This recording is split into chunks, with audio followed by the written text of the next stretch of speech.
मैंने अ, आ- आदरणीय उमेंद्र जी, आपका स्वागत है। और ये जो आज का विषय है, इस पर विस्तार से सभी को धन बताइए। धन्यवाद अभिषेक जी। अ, अच्छा टॉपिक है आपका। अब मैं कुछ बताने से पहले मैं साथियों से जानना चाहूंगा कि बायो फर्टिलाइजर से आशय क्या समझ रहे हैं। वन बाय वन मुझे थोड़ा सा एक्सपोज कर दें तो मैं फिर उस पर ज्यादा अच्छा प्रकाश डाल पाऊंगा। बायो आपसे ही। फर्टिलाइजर से आशय सिर्फ इतना है कि वो फर्टिलाइजर जो प्राकृतिक विधियों से बनाए गए हों, प्रकृति और नेचर का उसमें ध्यान रखा गया हो, बस इतना है। अच्छा। अच्छा। दरअसल मैं यहाँ थोड़ा साइंटिफिक टेम्परामेंट चाहूंगा सभी का। ये फर्टिलाइजर में पौधों के लिए टोटल 13 और 3 16 न्यूट्रिएंट्स की जरूरत है, मैक्रो और माइक्रो में करके। उसमें 3 मेजर हैं, नाइट्रोजन, फास्फोरस और पोटास। बाकी माइक्रो हैं, और कार्बन, हाइड्रोजन ये मेजर में है, लेकिन इनके पौधे जो अपना मैनेज कर लेते हैं उनको जरूरत नहीं है। सबसे ज्यादा नाइट्रोजन फर्टिलाइजर के मतलब नाइट्रोजन हमको पौधे को देनी है। तो नाइट्रोजन एलिमेंट है पौधे के लिए। इससे कंसर्न ज्यादा नहीं है कि आप उसको बायो में देते हैं या केमिकल में देते हैं या किस में देते हैं। वो जब लेगा तो वो नाइट्रेट और अमोनियम NH4, ये दो रूप में, मेनली NO3, NO2 में थोड़ा ट्रेस अमाउंट में लेता है, और NH4 में, इस रूप में वो उसकी रूट एब्जॉर्ब कर सकती हैं। अंदर जाने पर उसकी फिजियोलॉजी में, पौधे के अंदर जो फिजियोलॉजी है उसमें वो नाइट्रोजन का यूज करता है, फोटोसिंथेसिस में लेता है उसको, और उससे अपना फिर वो फूड बनाता है, अपनी ग्रोथ करता है, प्रोटीन बनती हैं, सेल्स बनती हैं, और आगे चल के उसका अपना पूरा फ्लावर और जो उसका बनना है वो बनता है। तो यानी कि पौधा कंसर्न है नाइट्रोजन से। अब वो किस रूप में लिया गया है ये उस पे जाकर के फिर डिसाइड होता है। ये चेक हो रहा है, टेस्ट में है, रिपोर्ट में है, पेपर पब्लिश किए गए हैं कि हम इसको जब कार्बन के साथ देते हैं तो प्लांट की एफिशिएंसी, क्वालिटी, ये सारी चीजें अच्छी हो जाती हैं, बढ़ जाती हैं। जिसको आम जन जो है वो केमिकल और फर्टिलाइजर समझ रहे हैं, वो यूरिया बेस्ड फर्टिलाइजर जो डाल रहे हैं, मैक्सिमम डाला जा रहा है, वो उसका प्रभाव है पौधे में जाकर के, वो नाइट्रोजन है। लेकिन जब हम उसको ऑर्गेनिक के साथ लेकर के जाते हैं तो हमें वो पॉजिटिव लगता है और हमको बायो के रूप में मिलता है, वो केमिकल में नहीं बनाया जाता है। अब चूंकि जैसे मैं इस समय आपसे बातचीत करते हुए मेरी मेमोरी में है कि 1 हेक्टेयर गेहूं के खेत के लिए 120 किलो नाइट्रोजन की आवश्यकता है। उसको हम स्प्रे से पूरा 120 केजी नहीं दे सकते। हाँ, उसका ज्यादा से ज्यादा 10% तक, मैं मोटा मोटा याद कर रहा हूं तो टोटल रिक्वायरमेंट का आप 10% तक जो है स्प्रे के रूप में दे सकते हैं। मतलब 2% का घोल 100 लीटर पानी में 2 किलो यूरिया डाल करके, और उसको पत्तियों पर छिड़कने की रिकमेंडेशंस है, अभी भी है, और उसको किया भी जाता है। तो ये 2 किलो जो है वो जमीन में अप्लाई किए जाने वाले लगभग 10-15 किलो का सब्स्टिट्यूट हो जाता है, कि वहां आप 10 किलो न डालें, पत्तियों पर 2 किलो ही डाल दें। लेकिन ऐसा नहीं हो पाता कि साहब आप पूरा 120 किलो ही पत्तियों के थ्रू डालें। वो स्टोमेटा पौधे के होते हैं, एब्जॉर्ब करते हैं, लेकिन वो ट्रेस अमाउंट में करते हैं। हम पौधे की पूरा जो रूट का फंक्शन है, पौधे में जड़ बनी है, जड़ से वो अपना सारा भोजन लेते हैं और पानी लेते हैं, उसको हम चेंज नहीं कर सकते। आजकल जो नया फैशन है कि मिट्टी के बिना खेती, जो हाइड्रोपोनिक्स चल रही है, पानी में से ही जड़ें अपना ले लें। हाँ, तो जड़ों को ज्यादा दिक्कत नहीं है, उन्हें मिट्टी से कोई खास मोहब्बत नहीं है। उस पानी में हम अपना न्यूट्रिएंट्स घोले रखते हैं, तो वो जड़ें वहां से ले लेती हैं, उनको कोई वो नहीं है। लेकिन न्यूट्रिएंट लेंगी मेनली वो अपना जड़ों से ही। यही बात फास्फोरस और पोटास के मामले में है। नाइट्रोजन, फास्फोरस, पोटास में जो आपस में फर्क है वो ये है कि नाइट्रोजन हाईली वोलेटाइल है। ये मिट्टी में डाला और ये या तो पानी के साथ ही नीचे लीच कर जाएगा, रूट जोन से परे चला जाएगा, गहरे में चला जाएगा, या वो गैस बन करके उड़ जाएगा। तो यानी कि हमको टाइम एंड अगेन उसको डालना पड़ता है। फास्फोरस और पोटास ऐसे हैं जो मिट्टी में डालने के बाद वो फिक्स हो जाते हैं, मिट्टी के पार्टिकल पर ही चिपके रहते हैं, लेकिन वो नॉन अवेलेबल फॉर्म में हो जाते हैं। तो अब जो जनरल सॉइल टेस्टिंग के परिणाम जो मिल रहे हैं वैज्ञानिकों को फील्ड में, वो ये है कि वहां फास्फोरस बहुत है, ह्यूज अमाउंट में फास्फोरस है, बट अनअवेलेबल है, उसको रूट ले नहीं पाती हैं। वो उनको बजाय हम और फास्फोरस डालें, वहीं अगर हम फास्फोरस सोलबिलाइजिंग बैक्टीरियाज मिलते हैं, वो भी अगर साथ साथ लगा देते हैं, तो हम अपना 50% उसकी मात्रा जो है वो घटा सकते हैं पौधों की। यानी जो हमारे पास डिपॉजिट है ऑलरेडी, वो सोलबिलाइज हो जाता है और पौधे उसको भी ले लेते हैं।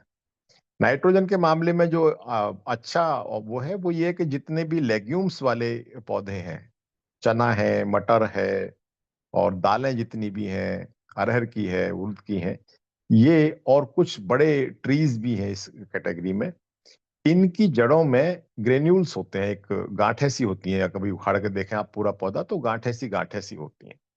उन गांठों में इस प्रकार के बैक्टीरिया रहते हैं जो हवा से नाइट्रोजन को लेकर के सीधे पौधे को अवेलेबल करा सकते हैं।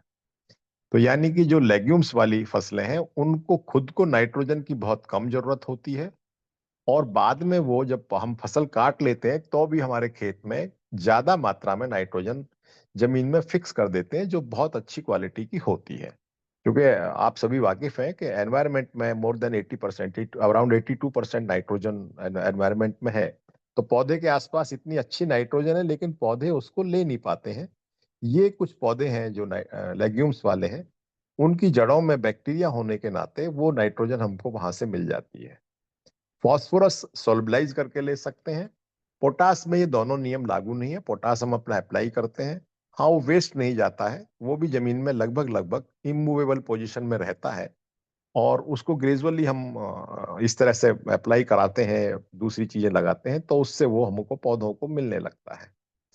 तो केमिकल और उसका दूसरा जो बायो है, वो बायो है जिसको आप ऑर्गेनिक बेस्ड करना चाहते हैं। तो इन्हीं चीजों को मेरे पास कुछ लोग आए थे कंपनी वाले, जब मैं जॉब पर था, तो वो अपना रॉक फॉस्फेट से उसको गाय के मैन्योर में, जहाँ उसको कंपोस्टिंग कर रहे थे, वहां उन्होंने उसमें कुछ रॉक फॉस्फेट मिला करके उसको एनरिच किया था, कि जो सामान्य गाय के गोबर में जितना फास्फोरस है, उससे ज्यादा मात्रा में फास्फोरस हमारे पास इससे अवेलेबल हो जाएगा और मिल जाएगा।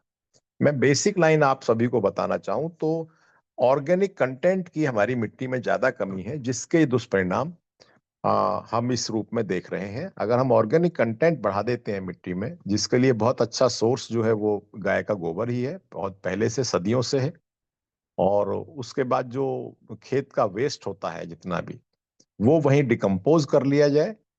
और तीसरा, हमारे पूर्वज खूब अच्छे से करते रहे हैं, हरी खाद के रूप में सनई या ढैंचा, इनको थोड़ा थोड़ा 30 दिन की फसल हो जाने के बाद, 30 से 40 दिन की फसल जब हो जाती है, तो उसी खेत में प्लोइंग कर दी जाए। कोई भी फार्मर अगर है, मेरी उनको ये सलाह होगी कि वो ये साल में एक बार ये प्रैक्टिस जरूर कर लें, इसको 3-4 साल कर लें, तो वो पाएंगे कि उनकी फर्टिलाइजर की डिमांड कम हो गई है, उनके खेत की पानी की डिमांड कम हो गई है। ये डालने से सॉइल में ऑर्गेनिक मैटर बढ़ जाता है, ह्यूमस बढ़ जाता है। ये दो, इन सारे जितने भी आप सब ये इस पर सोशल मीडिया पर सुनते हैं और जहां भी सुनते हैं, केमिकल और बायो, इन सब की अम्मा जो है वो सॉइल में ह्यूमस कंटेंट है, ह्यूमस बढ़ जाएगा, तो उसकी जमीन की वाटर होल्डिंग कैपेसिटी बढ़ जाती है, और जमीन की उर्वरा शक्ति, फर्टाइल शक्ति बढ़ जाती है, और वो ये जितने न्यूट्रिएंट्स हैं इनको प्रॉपरली होल्ड करती है और पौधे को सप्लाई कर पाती है। जहां तक प्रश्न है कि इनको हम स्प्रे रूप में कैसे लाएं, तो मैंने इसीलिए जानना चाहा था कि किसी के पास कोई और कहीं से कोई ऐसी इंफॉर्मेशन हो। मैंने बताया कि टोटल रिक्वायरमेंट का हार्डली 10% पौधा जो है वो फोलियर स्प्रे से, पत्तियों के माध्यम से ले पाता है।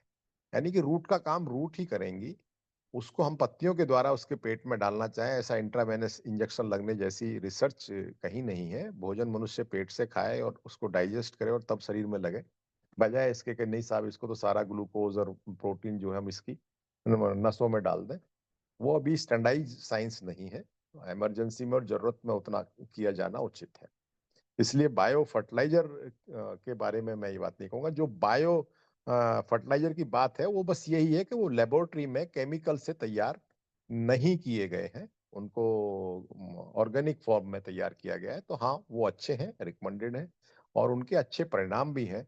और ये जो दुष्परिणाम हम देखते हैं, मतलब इसको दुष्परिणाम कहिए कि भी उसको हमने शुद्ध केमिकल फॉर्म में, यूरिया का जो केमिकल फॉर्मूला है NH2CO NH2, यानी कि उसमें दो एलिमेंट नाइट्रोजन के मिलते हैं। तो वो बराबर जो पिछले 25-30 वर्षों से बहुत ज्यादा डाला जा रहा है। किसान की प्रवृत्ति ये हो गई है कि पिछली बार 1 कट्टा डाला था, थोड़ा सा कम रह गया, अब की बार 1.25 कट्टा डाल देना, 1.5 कट्टा डाल देना। रिकमेंडेड डोज से ज्यादा डालता है। यूरिया में दिक्कत ये है कि वो उड़ जाता है या चला जाता है, तो किसान को लगता है कि मेरा कम है। बाकी आप कोई सा भी डालें, फर्टिलाइजर वो जो है केमिकल बेस्ड नहीं है, तो पौधे के लिए उतना ही गुणकारी है। जहां तक सवाल पेस्टिसाइड का है, वो मोस्टली मोस्टली 90% पेस्टिसाइड जो है वो स्प्रे बेस्ड ही है। वीडीसाइड में अभी चैलेंज है एग्रीकल्चर साइंटिस्ट के सामने कि वो विदाउट केमिकल वीडीसाइड्स को, चूंकि बगल बगल में दो पौधे खड़े हैं, गेहूं का खेत है, आप में से जितने लोग जानते हो, गेहूं के खेत में एक पौधा होता है जो उसकी पत्तियां बिल्कुल गेहूं जैसी ही होती हैं, और बाद में जब बाली आती है, तब उसकी बालियां जो है वो अलग से शहतूत के फल जैसी, जैसा शहतूत का फल होता है उससे थोड़ी मोटी ऊपर लगती है। तो पूरे गेहूं के खेत में वो बाली अलग अलग दिखती हैं। वो हमारे टेक्निकल उसको फेलेरिस माइनर बोला जाता है। अलग अलग लोकेलिटी में गेहूं का मामा, बंदरा बंदरी, इस तरह नाम से भी बोला जाता है। और वो 10% से 20% तक भी पैदावार को कम कर देता है गेहूं की को। और इनिशियल स्टेज पर आप, मतलब कोई सामान्य व्यक्ति जाता है तो बिल्कुल नहीं पहचान पाता। वैज्ञानिकों के सामने बहुत बड़ा चैलेंज है कि साहब इस खेत में जितने भी गेहूं के पौधे हैं वो बच जाएं, और जो फेलेरिस माइनर के पौधे हैं वो मर जाएं। तो विदाउट केमिकल जब किसान हमसे पूछता था कि साहब केमिकल नहीं डालना है, मुझे उपाय बताइए, तो अभी तक जो रिकमेंडेशन है वो केवल ये है कि आप इस खेत में 2 वर्ष गेहूं ना लीजिए, बरसिम लीजिए। उससे होगा क्या कि वो थोड़ा सा पौधा निकलता है 25-30 दिन का, तभी उसको काटते हैं, तो वो बार बार बीज उसका जितना जर्मिनेट होना है वो होकर के पौधा बन के बरसिम के साथ कट करके खत्म हो जाता है। तो 2 साल में वो खेत हमारा फ्री हो जाता है। कि ऐसे भी किसान थे जिन्होंने कहा कि सब सारी तो बरसिम नहीं लेनी है, तो हमको बताना पड़ा कि अच्छा आप एक एक बीघे में अपना बरसिम लेते रहिए, इसको रोटेट करते जाइए, आपको केमिकल नहीं डालना पड़ेगा। वरना तो फिर केमिकल है, बहुत अच्छी दवा है, आप पूरे खेत पर छिड़किए और आप देखेंगे अभिषेक जी, मैं कहूंगा कि केवल उसी के पौधे जो है वो चौथे दिन पीले पड़ जाते हैं। गेहूं पे पत्ती पे भी पड़ी वो दवा, और उसके पत्ती पर भी पड़ी, लेकिन उसके पत्ते पीले पड़ जाते हैं। वो फिर वो उसका साइंस है कि केवल उसकी पत्तियों को वो केमिकल किस तरह सेलेक्ट करता है। उसकी निचली लेयर थोड़ा सा खुरदरी होती है, गेहूं की पर चिकनी होती है, तो वो दवा वहां टिकती नहीं है। उस पर थोड़ी देर वो एब्जॉर्ब रहती है, वो उसकी सिस्टम में जाती है और फिर उस पौधे को नष्ट कर देती है। तो साइंस ने जैसे जैसे जरूरत हुई है वैसे वैसे अपना विकास किया है। लेकिन पेस्टिसाइड के मामले में मेजोरिटी जो है वो चाहे बायो है और चाहे केमिकल है, स्प्रे किए जाते हैं, उसकी कोई दिक्कत नहीं है।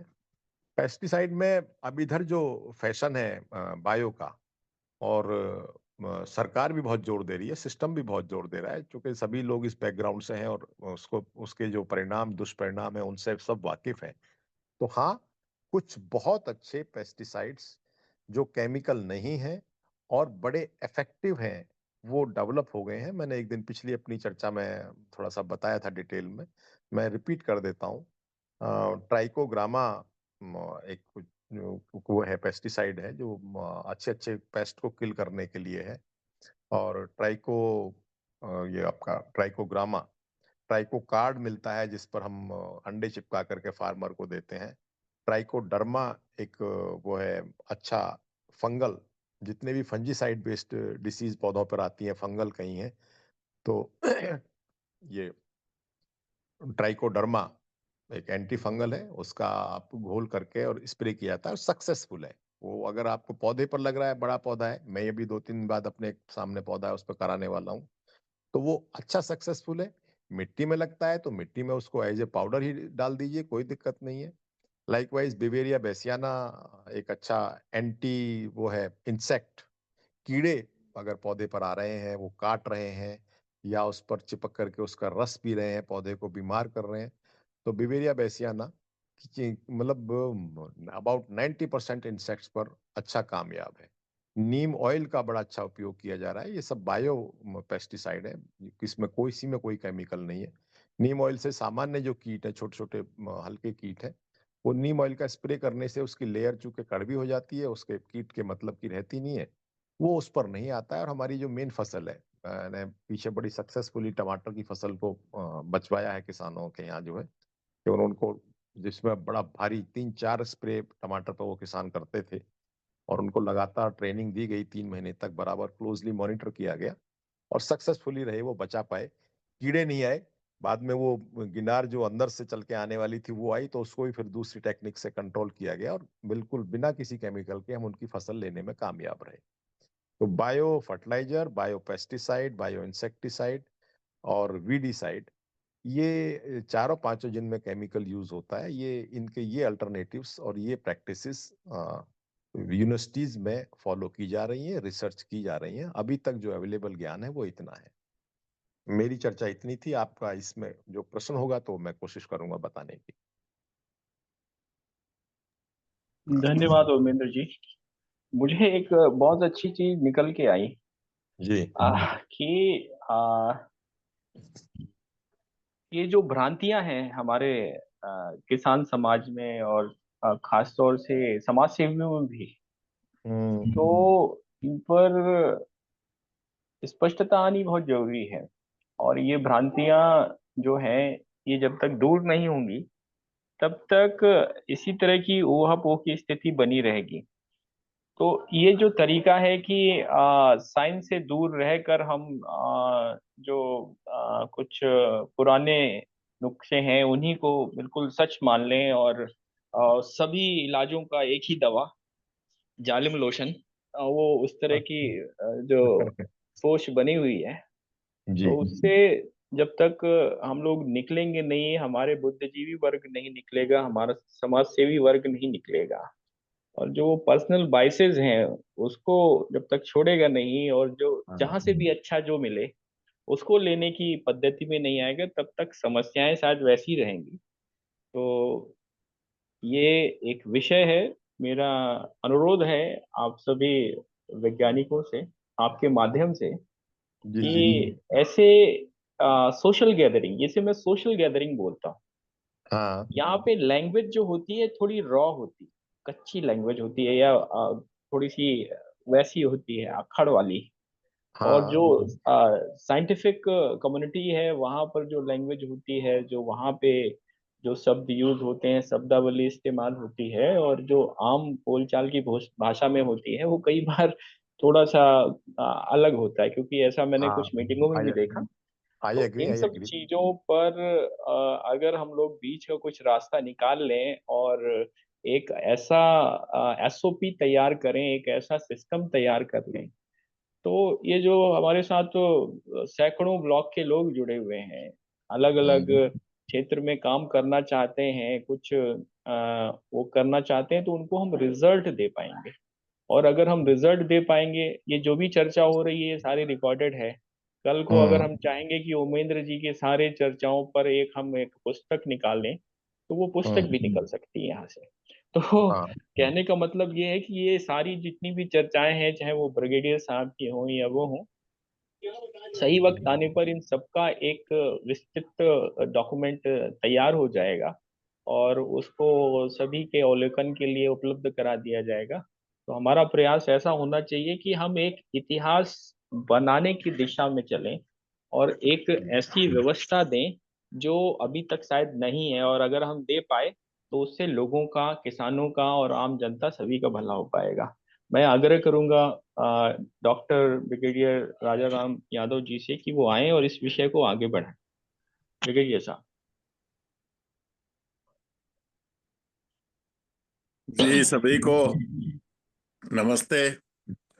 अब ओवेंदर जी के बाद मेरा तो गाय का विषय है, तो मैं फिर भी कुछ कोशिश करूंगा कहने की। वो बनता नहीं है, और उन्होंने बहुत ही अच्छे और सरल तरीके से सिस्टम समझाया है, और आप भी समझ गए हैं सब लोग कि ये कैसे कुछ भ्रांति है क्या है। तो अच्छी बात है, वो पूरा हो चुका, पर क्योंकि आपने मुझे बोलने के लिए बोला ही है तो मैं कोशिश करता हूँ कि कुछ बोलूं। ये आप सब जानते हैं, इसको दोबारा बोलने की जरूरत नहीं है कि जो रासायनिक इंसेक्टिसाइड है स्पेशली, वो बहुत ज्यादा नुकसानदायक है। और सबसे बड़ा नुकसानदायक पर्यावरण को होता है।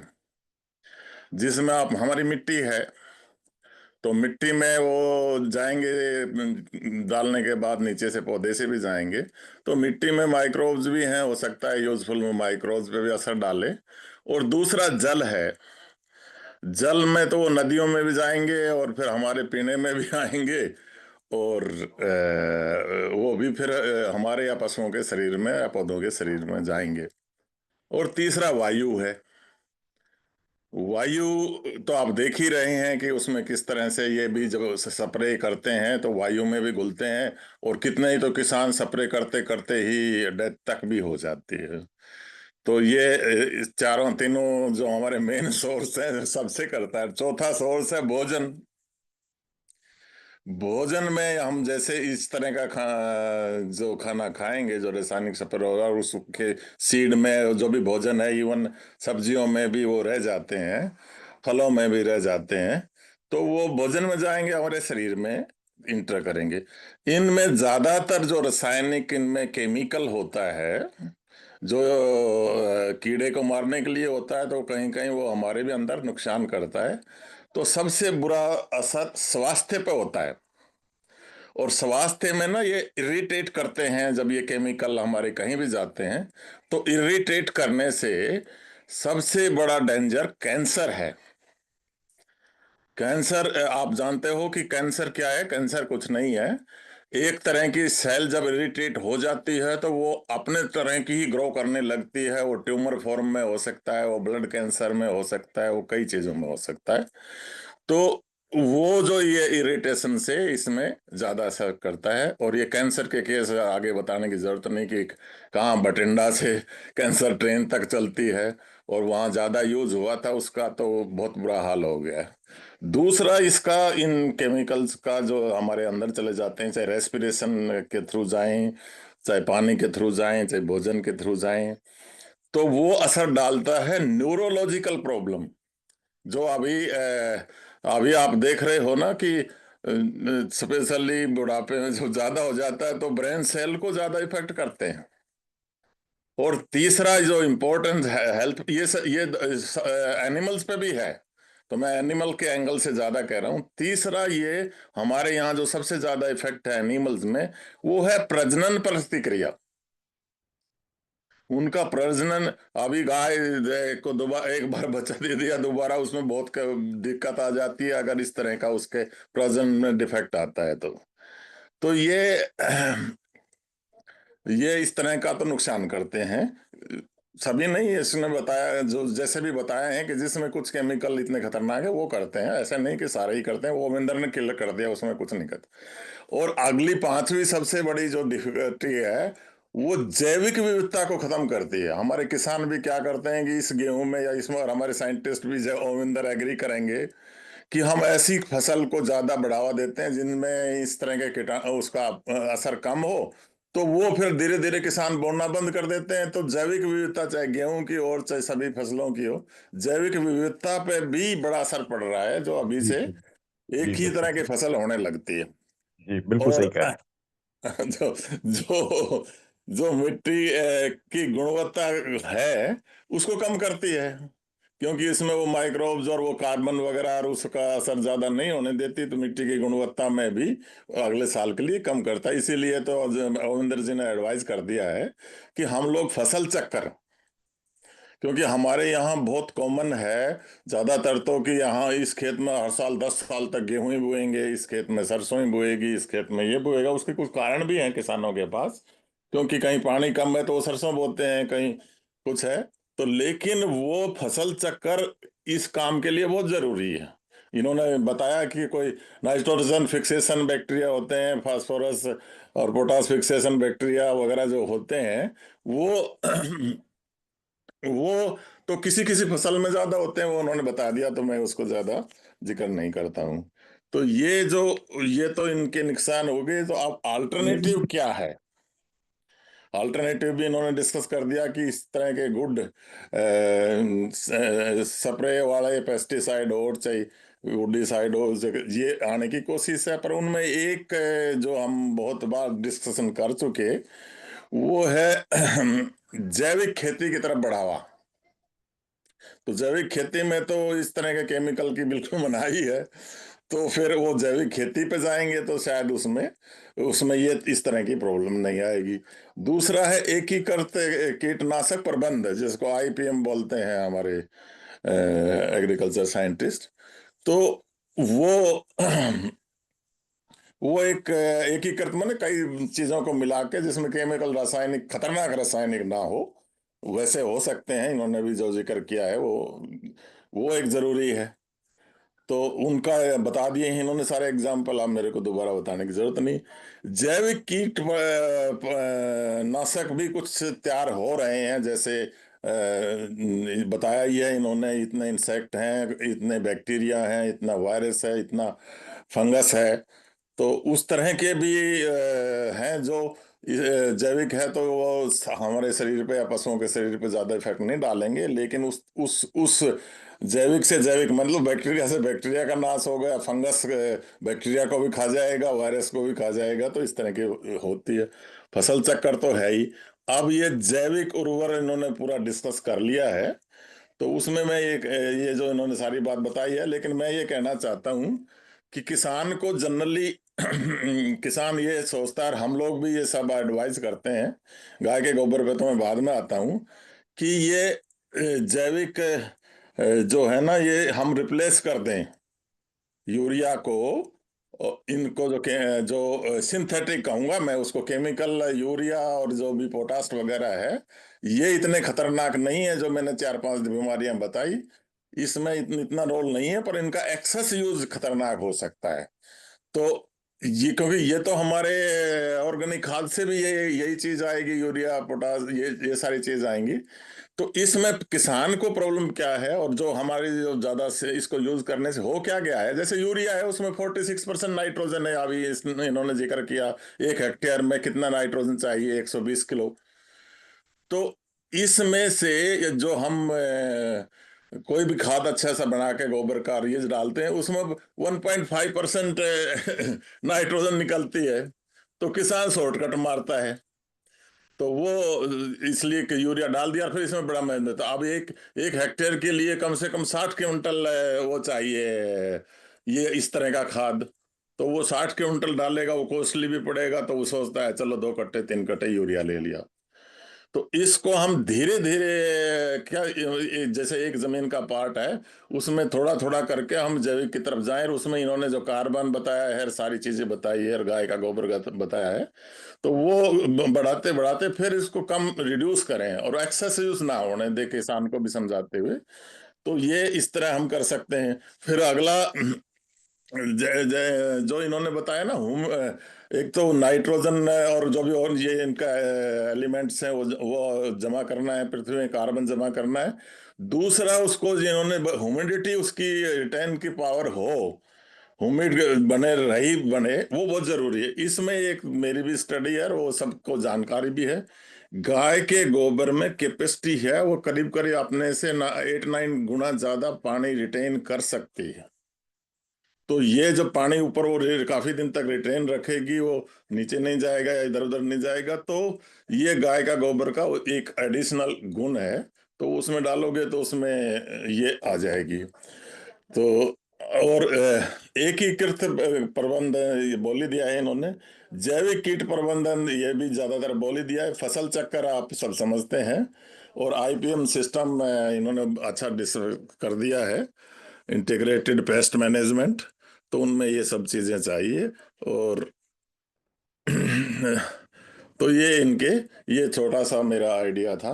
अब गाय के गोबर और भी कई चीजें जो बनाई जा रही है, उसको हाई लेवल तक ले जाने के लिए कैसे नाइट्रोजन ज्यादा हो, गाय का जब गाय का गोबर पेट में है उसमें यूजफुल माइक्रोब्स भी हैं, और उनकी जितनी ज्यादा संख्या होगी उतना ही फिर उसका उसके प्रोडक्ट में उसका जो बनेगा वो भी अच्छा होगा, और उस घास को उसके साथ मिलके, और वो उनकी वैरायटी भी चाहिए और उनका अच्छापन भी चाहिए।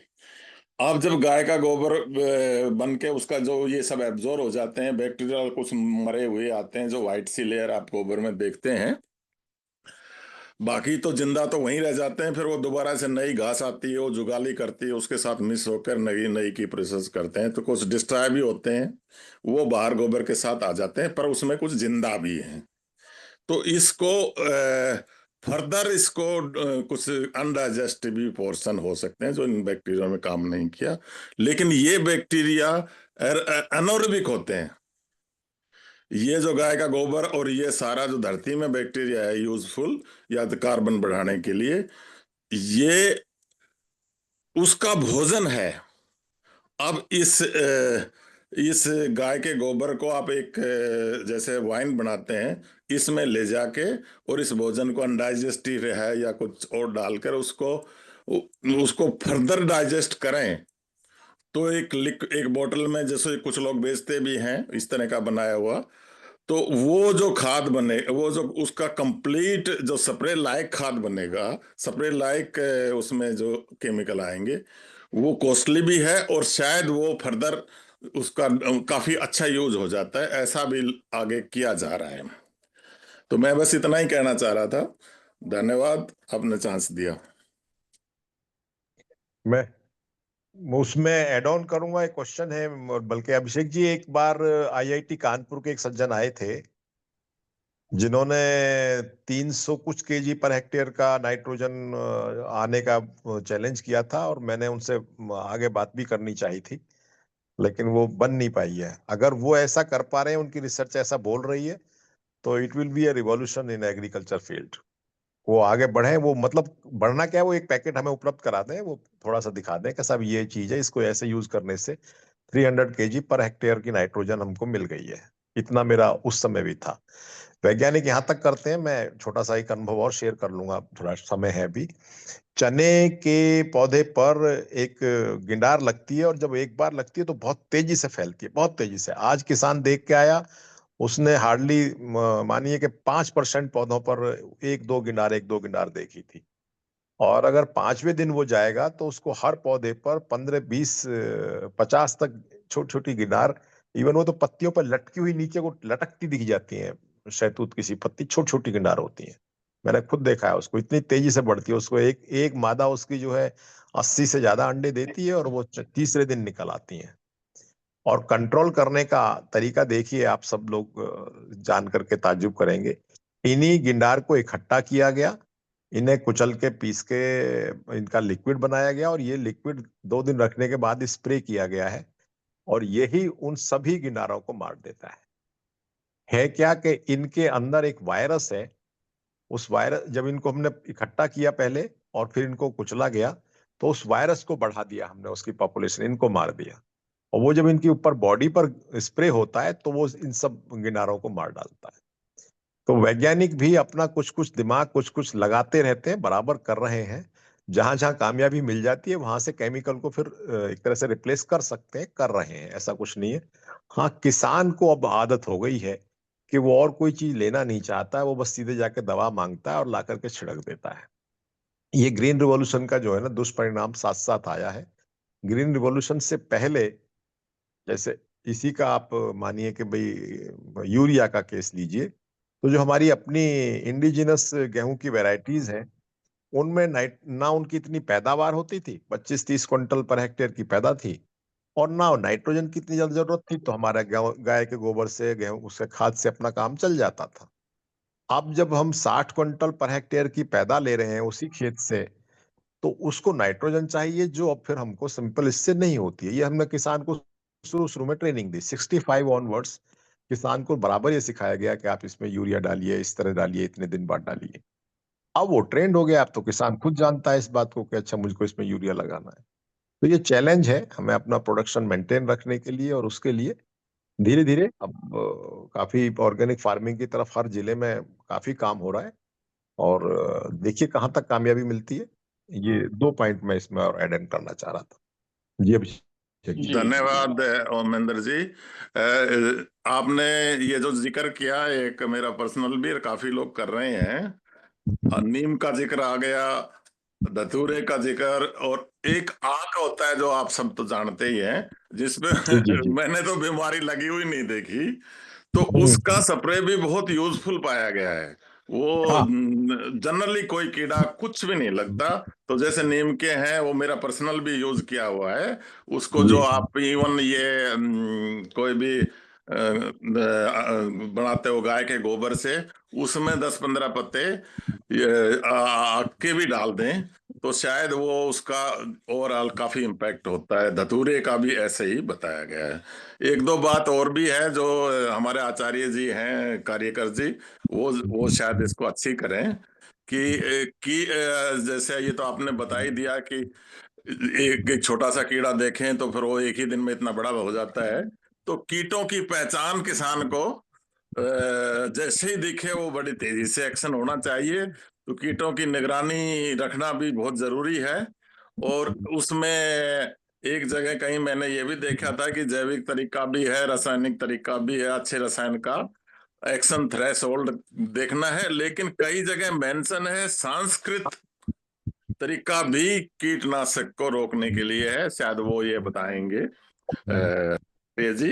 हाँ, एक डिपार्टमेंट है पूरा जो तुझसे बात करने का कुछ कहना चाहिए। हाँ हाँ, चलो वो भी एक एक अच्छी पूरा बात है। डिपार्टमेंट है, सब्जेक्ट है। जी जिस उसमें घाट की कहावतों पर भी रिसर्च बराबर की गई है, अब भी करते हैं। नए बच्चे जाके एडमिशन लेते हैं तो उनको उनके एडवाइजर देते हैं टॉपिक। जो हाँ, जी घाट की जी जी। कहावत है कि इस तिथि को ये बोइएगा, इस दिशा में करके बोइएगा तो ऐसा होगा वैसा होगा। और काफी हद तक वो जो है सही पाई गई है।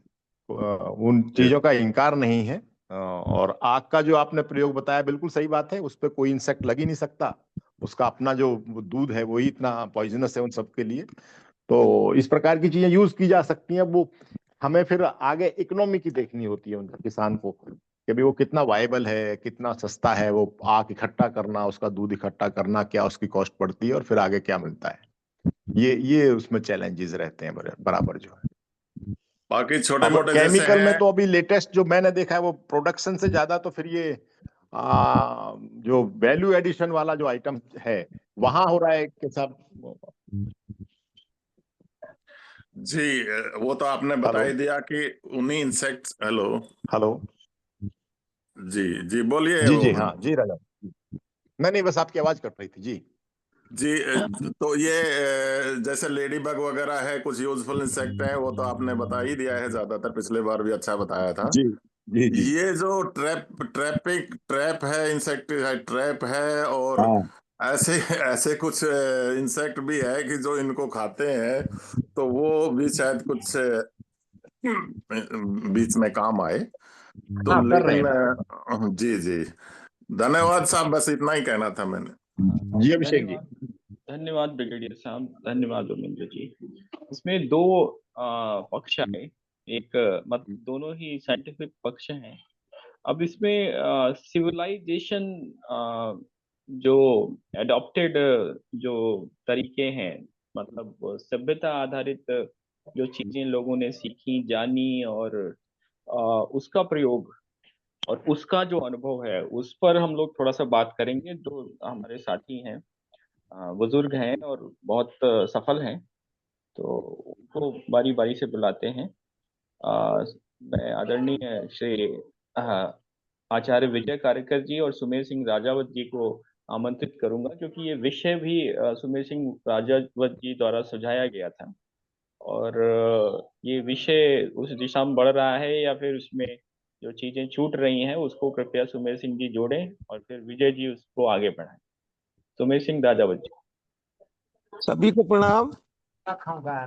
दरअसल साहब अभी गाय भी आई है, जो मैं इस स्थिति में नहीं हूं, मैं शॉर्ट में ही बोल देता हूं कि हमारे यहाँ एक पद्धति है कि हम हवन करते हैं, और हवन के साथ जो अग्निहोत्र करते हैं, अग्नि को होत्र के साथ फिटकरी का प्रयोग करते हुए 24 घंटे रखते हुए जब खेतों में उसका प्रवाह करते हैं तो उससे ये ऊर्जा डेवलप होती है।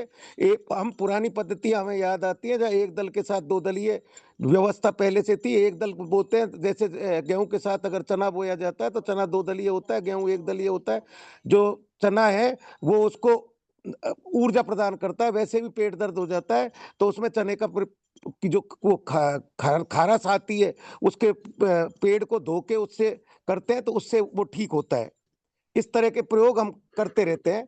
अब बाकी तो ये यादव साहब ने, इन्होंने, उमेंद्र साहब ने खूब बताया। मैंने इनसे पर्सनल खूब डिस्कस किए जितने भी बिंदु थे, क्योंकि अभी गाय की स्थिति के हिसाब से मैं आपसे वार्ता करने में असमर्थ हूँ, माफी चाहता हूँ। बिल्कुल बिल्कुल, गाय को देखिए। आचार्य विजय कार्यकर जी, आचार्य विजय कार्यकर जी। सुमेर जी, ये हुकुम। भी तो जिक्र हुआ था कि गाय की जो प्लेसेंटा है उसका जो लिक्विड बिल्कुल, है, हाँ बिल्कुल, उसको गुड़ में रख दीजिए। हाँ, बिल्कुल वो सही तो कहा। सबसे यूजफुल बताया गया। हाँ बिल्कुल खाद बिल्कुल। भी, खाद भी, और ये इंसेक्टिसाइड और ये बैड थिंग के लिए भी। तो आप हाँ उसको तो बेटर। बताओ, आज की आप आपकी गाय ब्याई मैं है तो इस उसका। स्थिति में नहीं हूँ साहब, मैं इस स्थिति में नहीं हूँ। जी, आचार्य विजय कार्यकर जी, आचार्य विजय कार्यकर जी। अभिषेक जी बहुत बहुत धन्यवाद। ब्रिगेडियर साहब आपको सैल्यूट। और महेंद्र भाई, आज हमारा शनिवार का जो निमंत्रण था आपका इंदौर आने का, उसके स्थान पे आपसे हम यहाँ पर ट्रेनिंग ले लिए। हमारे लिए एक इंट्यूशन बोल सकते हैं इसको। मुझे तो नहीं मालूम था कि सोमवार को आपसे मिलूंगा, बातचीत सुनूंगा। और आज हमारा 3 दिवसीय कृषि मेला एशिया लेवल संपन्न हुआ। नंबर 1 चीज। दूसरा, पर शनिवार को एक मेरे अनुयायी के यहाँ पे गाय ने बच्चा दिया, और उसको हमने उसमें राख में लपेट के मटके में रख के 3 फीट नीचे जमीन में दबा दिया। 3 माह बाद उसको हम खोलेंगे। और एक सुमेर भाई से एक नई चीज और मिली है कि गुड़ में मिला के रखा जा सकता। तो मेरा अनुभव राख से रहा है, और राख का रंग जो रहता है वो एकदम पूरा उस टाइप एकदम चूना सा बन जाता है वो। तो वो आज अब आज से तीन तीन दिन पूर्व करा। और ओमेंद्र भाई को बहुत बहुत धन्यवाद। अकाव की जो बात चल रही थी कि अकाव का कीमत पड़ेगा कि नहीं, तो ये फोकट है। इसका फल इकट्ठा कर लिया जाए और बाउंड्री बाउंड्री लगा दिया जाए। भरपूर मात्रा में पत्तियां, रस और इसका फूल वगैरह सब मिल जाता है, तो उसको हम मल्चिंग के रूप में काम ले। और अभी मैं ज्यादा बोलना नहीं चाहता था, पर ओमेंद्र भाई बोले हैं और मुझे मेरे मन की बात बोली है। तो आनंद साहब को भी सैल्यूट, उन्होंने भी पूरा पूरा इसमें सहयोग किया। और समर भाई, मैं उनको समर भाई बोलता हूँ, समर भाई है, वो बचपन से, तो वो अभी कहीं व्यस्त हैं। बहुत बढ़िया। अभिषेक दादा, आपको भी बहुत बहुत धन्यवाद। लगा हूँ संक्रांत कुछ dates आ रहे हैं, अब हम प्रैक्टिकली सारी चीजें मैं बताऊं कि ये किया तो ये हुआ और ये किया तो ये हुआ, क्योंकि व्यक्ति डाटा देखना चाहता है, बैलेंस शीट देखना चाहता है, क्या हमारा उसमें खर्च। इसलिए पुनः सभी का धन्यवाद, सभी सुनने वाले का धन्यवाद, विशेषकर ओमेंद्र जी, आपको बहुत सारा धन्यवाद। आज जी धन्यवाद लेक्चर होना था, पर आज आपका लेक्चर यहाँ सुनने को मिला। पुनः पुनः जी। सभी धन्यवाद। धन्यवाद आचार्य जी। हमारे साथ तो बहुत सारे वरिष्ठ साथी जुड़े हुए हैं। मैं आग्रह करूंगा सभी साथी बारी बारी से अपना विचार, अपना प्रश्न, अपने अनुभव बता सकते हैं, विचार रख सकते हैं, अपने प्रश्न पूछ सकते हैं। सभी वरिष्ठ साथी कोई भी अपने को हैंड रेज करके या अनम्यूट करके बात रख सकता है। मैं क्रमवार नाम लेना चालू करता हूँ। बलदेव जी, देवेंद्र कुमार पांडे जी, सुवेंद्र प्रताप सिंह जी, विक्रम चौहान जी, आप में से कोई अपना विषय रखना चाहता है, बात रखना चाहता है या प्रश्न पूछना चाहता है तो वो पूछ सकता है या रख सकता है अपना बात। हाँ, मैं बात रखना चाहता हूँ। जी बंधु जी। अभी जो चर्चा चल रही है, मैं इसके बिल्कुल विपरीत बात करूँगा। क्योंकि हमारे यहाँ अब आज 100 साल या 150 साल पहले अपने कहीं भी बिजली नहीं थी, और जीवन जो है बिल्कुल ठीक ठाक था, आज से बेहतर जीवन था, है ना। तो उसका कारण क्या था? हमारे यहाँ कहा गया है कि अन्नाद भवन्ति भूतानि पर्जन्याद अन्न संभवा, यज्ञात भवति पर्जन्यो यज्ञ कर्म समुद्भवा। तो कहते हैं कि अन्न से प्राणियों की रक्षा होती है, प्राणियों का जीवन चलता है। और यज्ञ से मतलब अन्न जो है वो वर्षा से अन्न की उत्पत्ति होती है, और वर्षा से जो है वो यज्ञ से होती है। यज्ञात भवतु पर्जन्या, और यज्ञ जो है कर्मों के समुदाय से होता है। तो मैं हिमाचल में रहता हूँ, और हिमाचल में धौलाधार पर्वत है। तो मुझे याद है आज से 40-50 साल पहले जब हम छोटे छोटे होते थे, तो ये हमारे जहाँ जितने भी पहाड़ थे सारा बर्फ भर ढके रहते थे बर्फ से।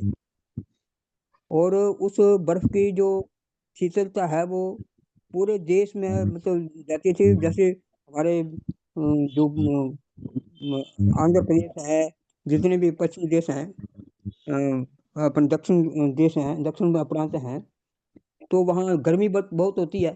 परंतु जो पहाड़ों की जो बर्फ की शीतलता से वो गर्मी जो है वो शांत हो जाती थी, क्योंकि बिजली तो थी नहीं, वो मतलब ना ही वो ट्यूबवेल थे।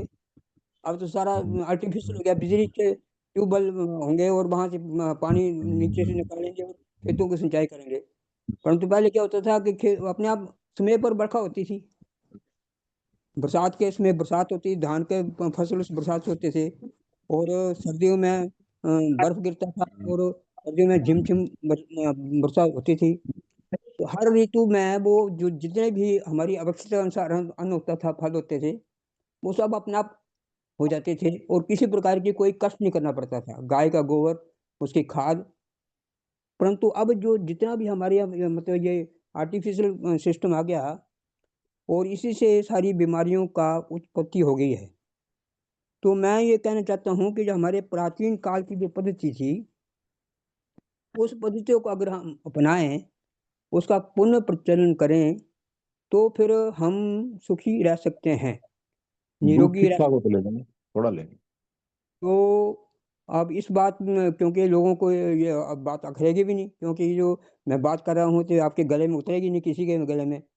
परंतु वास्तविकता ये है कि अगर हम प्राचीन पद्धति को अपनाएंगे, और यज्ञ के द्वारा, जैसे अभी हमारे सुमेर सिंह ने कहा कि यज्ञ करते हैं, यज्ञ के धूलि जो खेतों में डालते हैं, तो यज्ञ ही है। यज्ञ हमारे यहाँ 5 प्रकार के यज्ञ बताए गए हैं। देव यज्ञ है, पितृ यज्ञ है, भूत यज्ञ है, हवन यज्ञ है, शास्त्र यज्ञ है। अब जब हमारा ये जीवन इस प्रकार के यज्ञों के पर आधारित था, तो हम बिल्कुल सर्वसंपन्न थे, हम विश्व गुरु थे। तो ये जो प्राचीन हमारी पद्धति है, उस पद्धति को अगर हम अपना लाएं, द्वारा पुनः प्रचलित करें, तो मुझे लगता है कि हम भी सुखी होंगे, हम सारे विश्व को सुखी बना सकते हैं। धन्यवाद।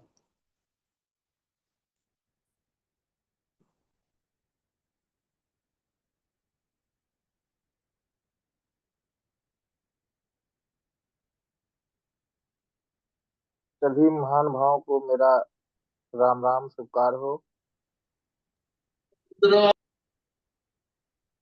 जी, मैं देवेंद्र कुमार पांडे, प्रतापगढ़, उत्तर प्रदेश से।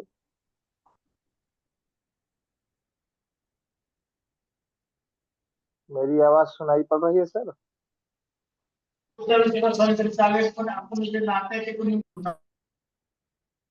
हेलो।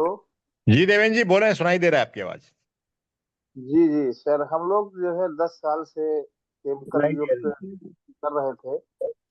तो अभी हमने एक एक कंपनी से जुड़ के हमने जैविक खेती, जहर मुक्त और विष मुक्त खेती का अभियान छेड़ा हुआ है। और मेरा प्रयास यही है कि केमिकल हर जगह हो गया है, खेत में, फसल में, सब्जियों में, या दूध में भी हो गया है। तो हम लोग जहर मुक्त की तरफ जाने का प्रयास कर रहे हैं और समय की आवश्यकता है। वेरी गुड, बहुत अच्छे, महानुभावों बहुत से, अच्छे सभी जी। महानुभावों से मेरा विनम्र निवेदन है कि जितना हो सके गौ पालन करिए और विष मुक्त अन्न खाइए, क्योंकि यही हमारे जीवन का आधार है। हालांकि केमिकल युक्त अभी माहौल बहुत है कि केमिकल हमारे जीवन का अभिन्न हिस्सा बन चुका है। तो हम जितना हो सके आहार में शुद्ध और सात्विक भोजन अन्न के माध्यम से लें, जिससे हमारी स्वास्थ्य की जरूरतें पूरी हो सके और हम चिकित्सक डॉक्टर के पास ना जाएं। तो सर हम लोग जो है एक जैविक अ, उत्पाद का हम लोग किसानों को ट्रायल दे रहे हैं, जो 100% जैविक है और विष मुक्त है। उसमें किसी भी प्रकार का केमिकल नहीं है। वो केमिकल वाली खादों के साथ ऑर्गेनिक का प्रयोग करके हम धीरे धीरे, मतलब 2-3 फसल चक्रों के बाद जैविक पर आ सकते हैं और अपनी मिट्टी की कार्बन और उसमें सूक्ष्म जीवाश्म, केचुए, इनकी संख्या बढ़ाकर हम उत्पादन बराबर ले सकते हैं। एक ये बहुत बड़ा विषय भी है सर कि अगर हम जैविक की तरफ जाते हैं तो उत्पादन गिरेगा। उत्पादन गिरने का मेन कारण ये भी है कि अगर हम उत्पादन गिरता है तो आबादी का भोजन की व्यवस्था कैसे कर पाएंगे। लेकिन ये अगर हम जैविक और केमिकल को साथ लेके 2-3 एक समय तुरंत तो नहीं होगा सर, लेकिन ये है कि इसको हम 2-3 फसल चक्र के बाद जीरो पे ला सकते हैं। जीरो केमिकल मुक्त और शुद्ध जैविक आहार, ये हम 3 फसल चक्रों के बाद जिस उत्पाद को मैं लोगों तक पहुंचा रहा हूँ, उसका ये मेन उद्देश्य ही है। और 7 साल के बाद उस जैविक खाद की भी जरूरत नहीं पड़ेगी। मिट्टी में इतने सूक्ष्म जीवांश और कार्बन की संख्या हो जाएगी, फसल अपने आप शुद्ध होगी। तो सर हम लोग इस क्षेत्र में काम कर रहे हैं। बाकी आप बहुत सारे ज्ञानी पुरुष हैं, कुछ कहने और बताने की जरूरत नहीं है। तो ये मेरा परिचय है सर। हम हमारे किसान संगठन में 1500 मेंबर हैं। अधिक से अधिक लोग केमिकल वाली खादों का प्रयोग कर रहे हैं, लेकिन छोटा सा प्रयास हम लोग शुरू किए हैं कि जहर मुक्त और विष मुक्त खेती की जाए, जिससे शुद्ध। पांडे जी, प्रोडक्ट क्या है आपके पास जो आप दे रहे हैं?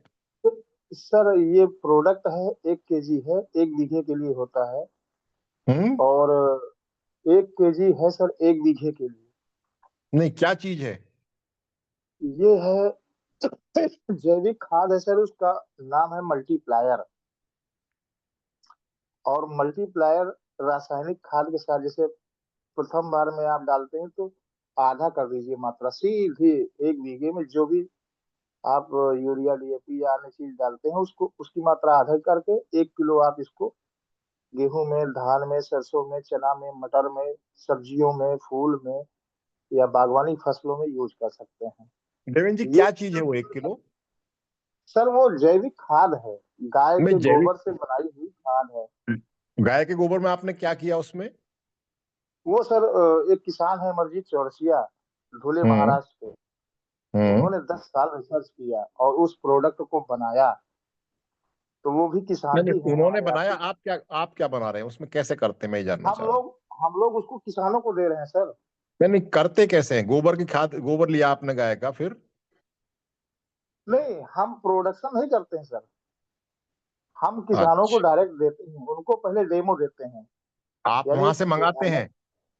जी जी जी, हम लोग मंगाते नहीं, हैं और किसानों देवेंद्र को जी, देते प्रश्न हैं। और प्रश्न ये है ना कि आप समझिए, जब हम कोई रिकमेंडेशन करेंगे तो हमको पता होना चाहिए कि हम क्या चीज दे रहे हैं। डॉक्टर दवाई देता है मरीज को, तो फिर उसको वो पता है कि गोबर की दवाई ही में क्या खाद, चीज।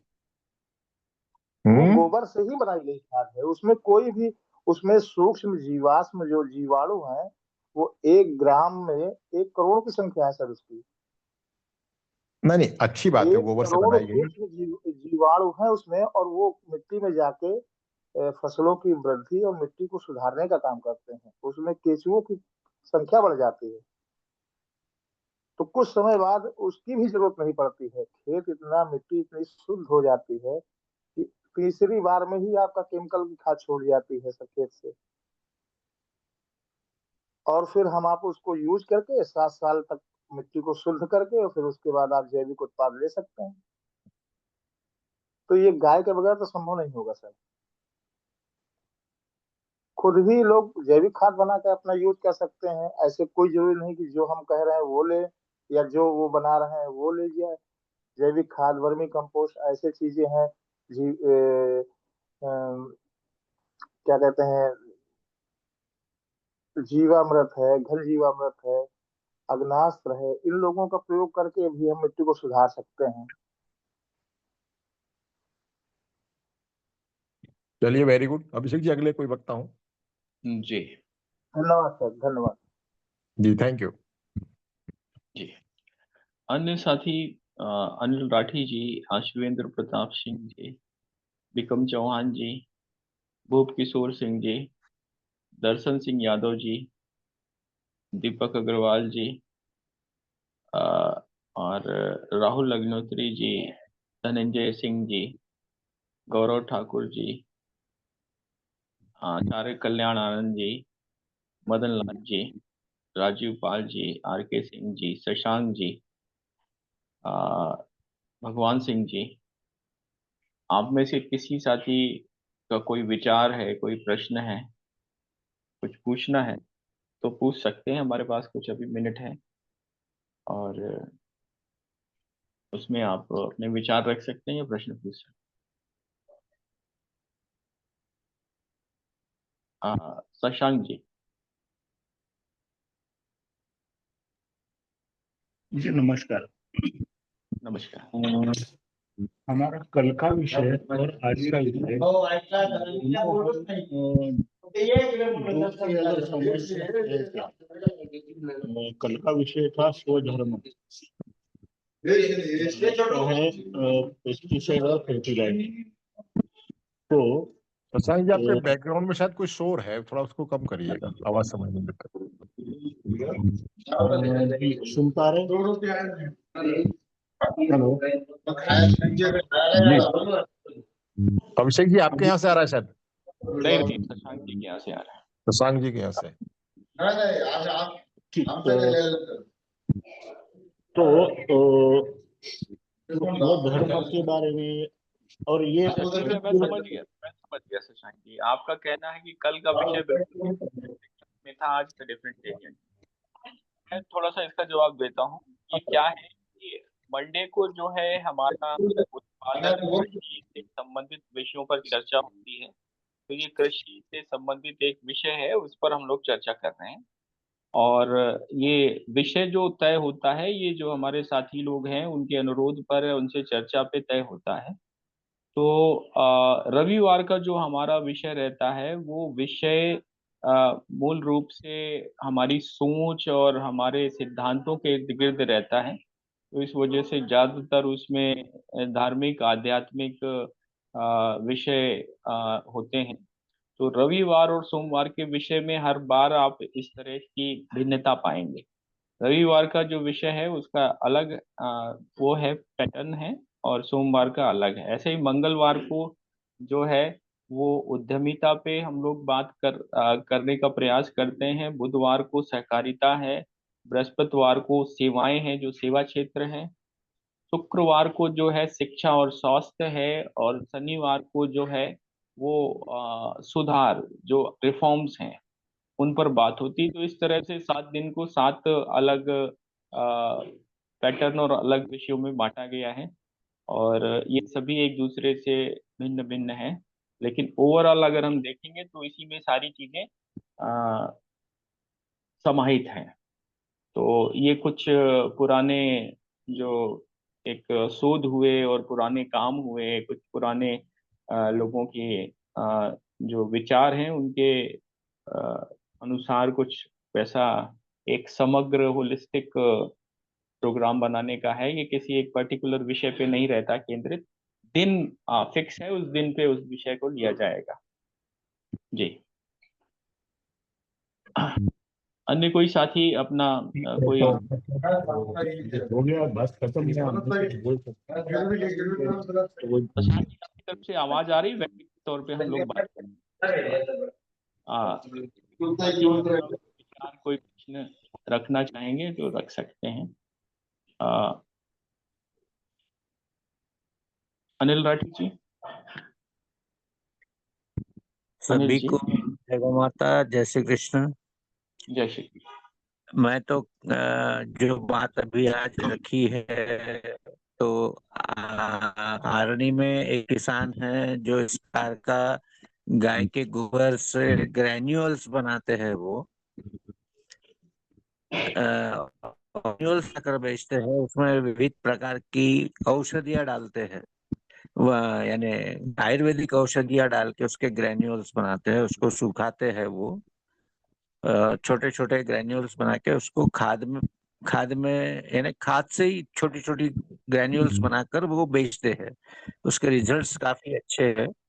महाराष्ट्र में भी उसका काफी प्रचार है। उनके पास में 250 भैंसे है और 250 गाय है, तो उससे वो बनाते हैं। तो मुझे लगता है शायद पांडे जी जो है, जिन्होंने अभी बताया था, तो वो आरणी यवतमाल से हो सकता है। और प्रोडक्ट काफी अच्छा है, इतना मैं बोल सकता हूँ, क्योंकि मैंने खुद ने वो वापरा है। मैं खुद ही जैविक खेती करता हूँ पिछले 10 साल से। और दूसरा मुझे ये भी कहना था कि मोरिंगा में काफी डिमांड है। तो मोरिंगा अगर हम थोड़ा और लोगों को कुछ बता सके उसके बारे में, यानी प्रोडक्शन अगर बढ़ा सके, तो एक्सपोर्ट में काफी डिमांड है अभी मोरिंगा के बारे में। सर मोरिंगा अपना की लीफ थोड़ा सा contact number message chat box में डाल पत्ती दीजिएगा। पाउडर। हम लोग मोरिंगा पे काम कर सकते हैं। ये भी एक औषधि है और जी, स्वास्थ्य के लिए राठी जी लाभदायक है। कहाँ से बोल रहे हैं आप? तो अमरावती महाराष्ट्र। अच्छा, राठी अमरावती। जी चैट बॉक्स में नंबर डाल दीजिए अपना। जी, मैंने डाला है और नंबर तो। सर सर मेरा सभी लोगों से निवेदन है कि एक सर मेरा निवेदन है कि एक ग्रुप बना दीजिए कि जिससे पहले से सूचना मिल जाए। और ये विचार बहुत अच्छे हैं सभी लोगों के कि हम अपनी संस्कृति और सभ्यता के लिए समान रूप से विचार पे एक ग्रुप में आए हैं। और मैं भी राष्ट्रवादी सोच का हूँ। गौ सेवा गौ पालन में इनमें रुचि रखता हूँ। और मेरा पिछड़ा क्षेत्र है बहुत, यहाँ बहुत से कार्य करने की आवश्यकता है। तो मैं भी प्रयत्न करता हूँ कि थोड़ा सा सुधार लाया जाए, समाज को मुख्य धारा में ला के और अपनी प्राचीन सभ्यताओं से जुड़ा रहा जाए। तो ग्रुप के ऑर्गेनाइजर जी से मेरा निवेदन है कि हम सब लोगों को एक ग्रुप में रखें जिससे सूचना मिले और हम लोग मीटिंग में समय से प्रतिभाग कर सकें। धन्यवाद। मैं थोड़ा और बोलना चाहता कि आज हमारे एक डॉक्टर नालंगे जी के ग्रुप में मैं जुड़ा हुआ हूँ। उनकी मीटिंग रहती है 7 से 8। तो उसमें आज एक नगर के किसान आए थे, यानी किसान नहीं है, वो एक्सपोर्टर है, और उनके करीब 70 देशों में अलग अलग जगह उनका माल जाता है। किसानों को ही हेल्प करते हैं वो, थोड़ा कुछ अपना कमीशन रखकर। तो अगर उनको अगर मैं चाहूंगा कि मैं उनको एक दिन ग्रुप में लाऊं, तो वो ग्रुप में बता सकते हैं कि एक्सपोर्ट कौन कौन से देशों में क्या क्या डिमांड रहती है। आज उन्होंने बहुत अच्छा, यानी संतरे के ऊपर काफी किसानों को प्रोत्साहित किया है कि संतरे की क्वालिटी कैसी रहनी चाहिए वगैरह करके। तो ऐसे ही हम अलग अलग प्रोडक्ट पर उनका मार्गदर्शन ले सकते हैं, और वो देने को तैयार भी रहते हैं।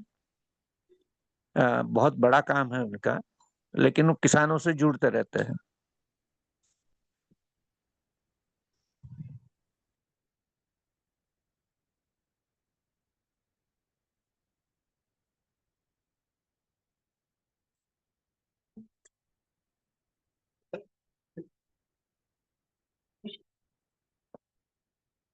और कोई साथी?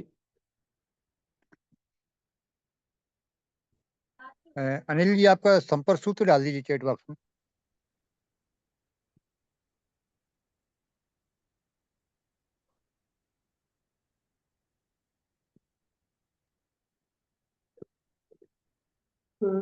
मुझे 3-4 मच्छर तंग ही करे जा रहे हैं सर।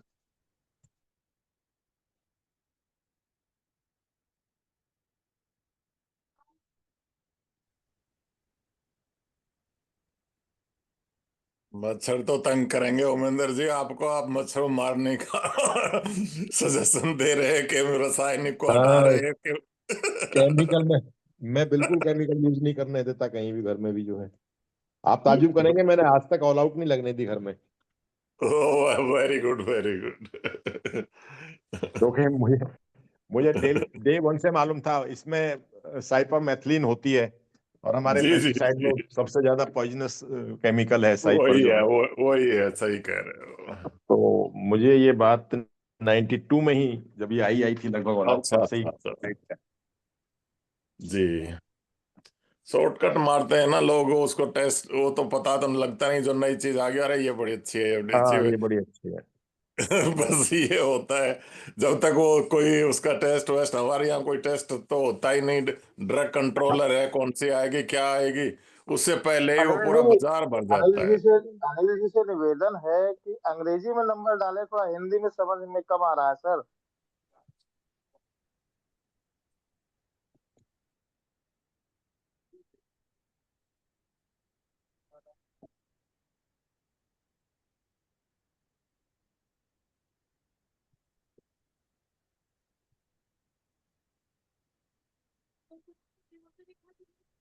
चलो वो तो डाल देंगे, वरना आप अभिषेक से ले लेना, और कोई बोलना चाह रहा है तो बोलिए साहब, वरना आप बस 6 मिनट रह गए, इसको क्लोज करेंगे।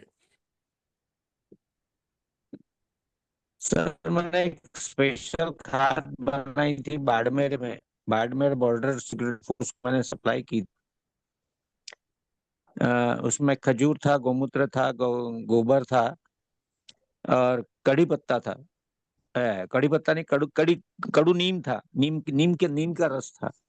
और ये मैंने सप्लाई की थी कि भाई 54 डिग्री में जो पौधे होते हैं वो हरे रहे करके। तो उनको अभी मैंने चाय भी भेजी है, कहवा चाय जिसमें आंवला मिक्स होता है, लेकिन अभी पास होने का है मेरा। खाली जानकारी के लिए बताया मैंने ये।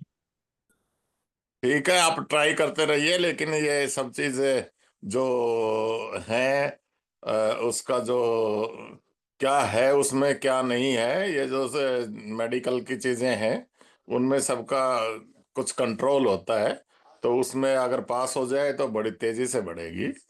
और क्योंकि हमारे देश में तो कुछ भी बनाओ, जब तक वो उसका पता लगे कि ये क्या है, उसमें बड़ा सख्त टेस्ट होता है असल में तो। अगर जब तक वो ओके नहीं होती है तो बड़ा मुश्किल हो जाता है। तो ये ये जो है ना चीजें, ड्रग्स का अलग से है कि जो दवाई के रूप में ली जाए वो अलग से है, ऐसे एज ए भोजन या एज ए प्रिकॉशन तो आयुर्वेद हमारा सब बताता ही है। तो ये सब चीज यूजफुल हो सकती है, पर असल जी। में जो आगे लेवल तक जाएगी तो उसमें उसका साइंटिफिक तरीका या जो भी तरीका है गवर्नमेंट का या उसका, उसमें पास होना जरूरी है। नहीं तो अभी आप देख रहे हो ना, खांसी की दवाई में कितने बच्चे मर गए। हाँ हाँ हाँ। तो इस तरह की बातें हो जाती है, कभी कभी वो खतरनाक होती है। प्रॉपर प्रोसीजर से आप आगे बढ़िए, अच्छा काम कर रहे हैं, धन्यवाद।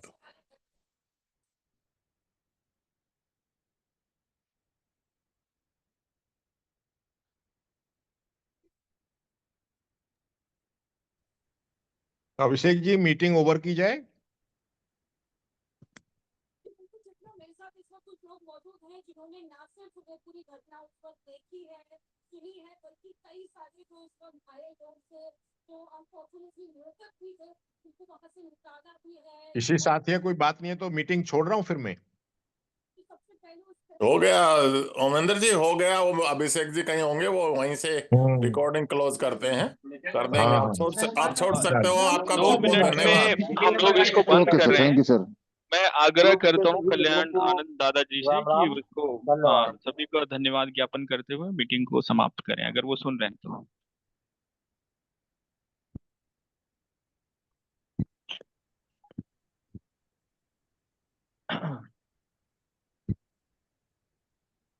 शायद वो सुन नहीं पा रहे हैं हमें।